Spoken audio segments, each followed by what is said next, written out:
Our next task is to compute on average how many times it takes to flip a coin to get 10 heads.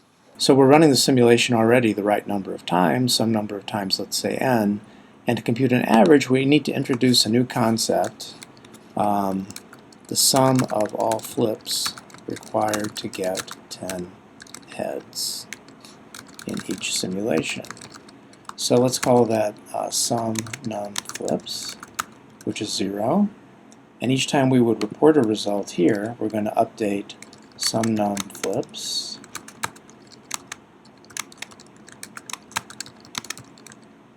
and now instead of printing this out here, we're going to wait until the very end and print out the average. So the average number of flips is going to be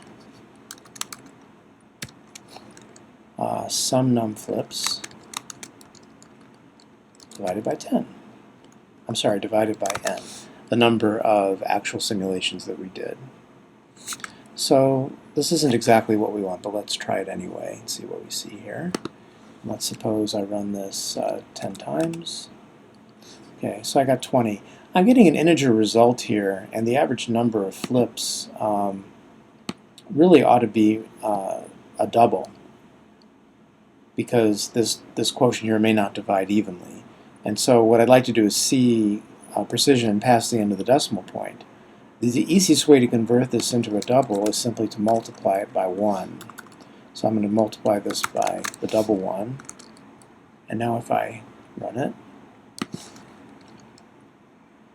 do 5 times, there's 19.0. That's nice to see.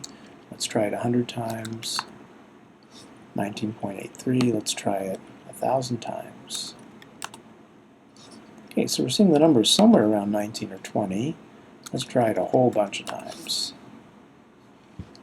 And so the more we run it, the more simulations we run. If I run it one time, I'll get widely varying answers because of the randomness. But if I simulate it a bunch of times, say 100,000 and 100,000, we see the numbers pretty much very close to 20.